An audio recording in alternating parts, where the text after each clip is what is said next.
কেউ বলছে না বাঙালি ধোয়া তুলসী পাতা। পশ্চিমবাংলায় বাঙালি ক্রাইম করে না, করে। বিহারে বিহারি ক্রাইম করে না, করে।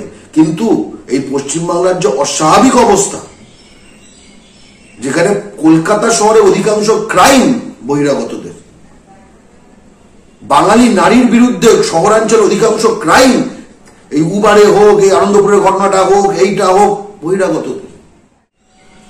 3 মাস আগে মে মাসে কলকাতা মেডিকেল কলেজে এক হিন্দিভাষী ডাক্তার, সে একজন বাঙালি ডাক্তার, ডাক্তারি মানে ইন্টার্ন নারী, তাকে শ্লীলতাহানি করে।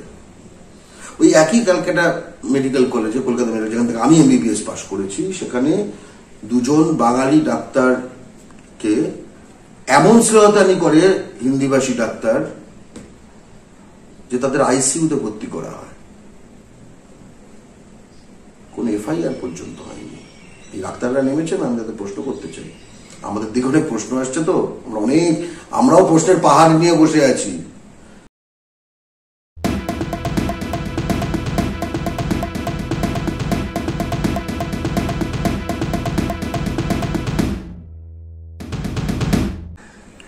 ধর্ষকের কোনো জাতি হয় না, এইসব ধর্ষক অপরাধের কোনো জাতি হয় না, খুনির কোনো জাতি হয় না, ধর্ষকের কোনো জাতি হয় না। তোরা যারা বলছিস এই কথাগুলো, তাদের আমাদের একটা সোজা চ্যালেঞ্জ বাংলা পক্ষের তরফ থেকে। পশ্চিমবঙ্গ থেকে যেসব বাঙালি বিহারে গেছে, গত 1 বছর, 2 বছর, 5 বছর, 10 বছর বাদ দে, গত 50 বছরে একটা কেস দেখা যে এখানকার বাঙালি বিহারে গিয়ে বিহারের একটি বিহারি মেয়েকে খুন এবং ধর্ষণ করেছে। একটা নিউজ পেপার কাটিং দেখা, সারাদিন গুগল করে বার কর, চ্যালেঞ্জ। কেউ বলছে না বাঙালি ধোয়া তুলসী পাতা। পশ্চিমবাংলায় বাঙালি ক্রাইম করে না, করে। বিহারে বিহারি ক্রাইম করে না, করে। কিন্তু এই পশ্চিমবাংলার যে অস্বাভাবিক অবস্থা, যেখানে কলকাতা শহরে অধিকাংশ ক্রাইম বহিরাগতদের, বাঙালি নারীর বিরুদ্ধে শহরাঞ্চলে অধিকাংশ ক্রাইম, এই উবারে হোক, এই আনন্দপুরের ঘটনাটা হোক, এইটা হোক, বহিরাগতদের। মেডিকেল কলেজগুলোতে, আমি তো একটা ইন্টারেস্টিং পোস্টের কথা বলছি, তুমি হয়তো পোস্টটা দেখেছো। তখন ওই সঞ্জয় রায়, এটা যে মানে হিন্দুস্তানি, এটা যে বাঙালি নয়, এটা আসেনি তখনও সঞ্জয় রায় ব্যাপারটা আসেনি। তখন ওই সকালবেলা ইনভেস্টিগেশন চলছে, মানে ওই পরদিন সকালের কথা বলছি, ওই পিরিয়ডটা রয়েছে। ওকে, আমি একটা পোস্ট করেছিলাম,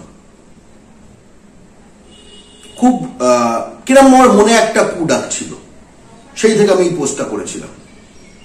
বলতে পারো বেশ সাহসী পোস্ট। কেন বলো তো? কারণ তখন তো কেউ ধরাও পড়েনি, ফলে ধরা যখন পড়েনি তার কি জাতি কে ভগবান জানে। কিন্তু আমি তো একজন, একই সঙ্গে একজন বিজ্ঞানী এবং সংখ্যা তত্ত্ব একটু চর্চা করি।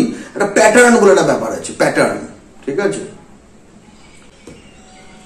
3 মাস আগে মে মাসে কলকাতা মেডিকেল কলেজে এক হিন্দিভাষী ডাক্তার, সে একজন বাঙালি ডাক্তার, ডাক্তারি মানে ইন্টার্ন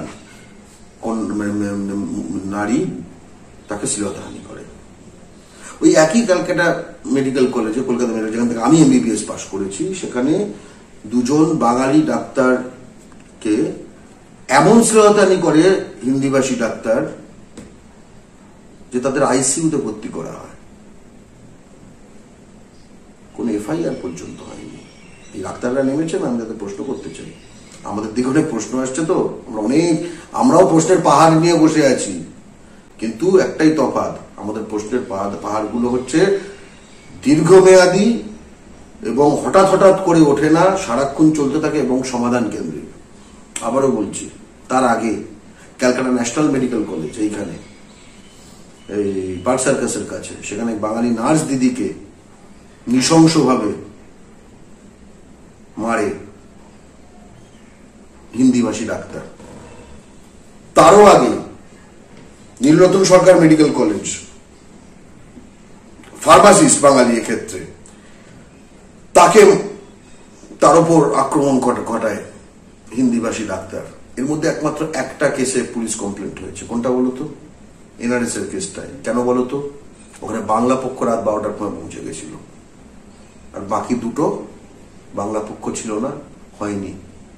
তাই বাঙালি জাতিকে বলবো, বাংলা পক্ষ সম্বন্ধে এটা আপনার জাতীয় রত্ন, কিন্তু এটা সিপিএম, তৃণমূল, বিজেপি, ওই ঘন্টাখানেক সঙ্গে সুমনার ওই চোখে এই সেই এইটা নয়। অনেকে আপনাকে আমাদের এই যে শতাব্দী পরে বাঙালির নিজের সবকিছু ফেরত নেবার যে লড়াইটা তৈরি হয়েছে না, এটাকে চোখের মনির মতো রক্ষা করুন। বুঝতে পেরেছেন? এই ধরুন আমরা কি করছি, সেখানে আপনি কিভাবে শরিক হতে পারেন, কিভাবে আমাদের দাঁত নখ তীক্ষ্ণ হবে, এই প্রশ্ন করুন। কারণ এই প্রশ্ন আমার আপনার ভবিষ্যৎ গঠনের প্রশ্ন, আমার আগামী প্রজন্মর ভবিষ্যৎ গঠনের প্রশ্ন। এতক্ষণ আমি যে প্রশ্নটি করা হলো তার উত্তরই দিলাম, কিন্তু আমি তো আরো কোনো উত্তর দিতে চাই। কলকাতা পুলিশের যে সিপি, তোমার এই প্রশ্নের পরিপ্রেক্ষিতেই বলি, তার পদত্যাগ এবং সাসপেনশন বাংলা পক্ষ চেয়েছে। কবে? 14 তারিখের আগে। 14 তারিখের আগে বাংলা পক্ষ চেয়েছে। এবং সিভিক নিয়োগ প্রক্রিয়া সবই তো পুলিশ মন্ত্রী, স্বরাষ্ট্রমন্ত্রী অর্থাৎ মমতা বন্দ্যোপাধ্যায়, তাই না? আমরাই তো একমাত্র দেখিয়েছি যে সিপি, কমিশনার পুলিশ, সেই ইউপির, ডিসিডিডি, ডেপুটি কমিশনার ডিটেকটিভ ডিপার্টমেন্ট, সেই ইউপির, ক্রাইমের, লালবাজারে ক্রাইম, ঠিক আছে, ডিসিপি ক্রাইম যেটাকে বলে, deputy commissioner of police crime, সে বাঙালি না। নর্থ, ডিসি নর্থ, ঠিক আছে,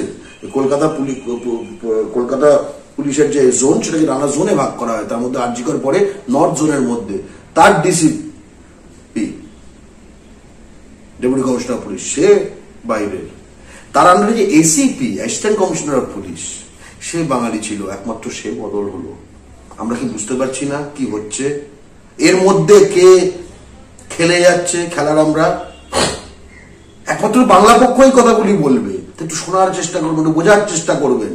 এই যে রাজনৈতিক দলগুলি এবং চ্যানেলগুলো যে স্তরে আপনার চেতনা এবং বোঝাটাকে আটকে রাখার চেষ্টা করবে, যে লেভেলে খেলাটা খেলানোর চেষ্টা করবে, আমাদের মাটিকে, আমাদের জাতিকে, আমাদের নারীদের বাঁচানোর জন্য, তার থেকে অনেক গভীর লেভেলে আমাদের খেলাটা খেলতে হবে।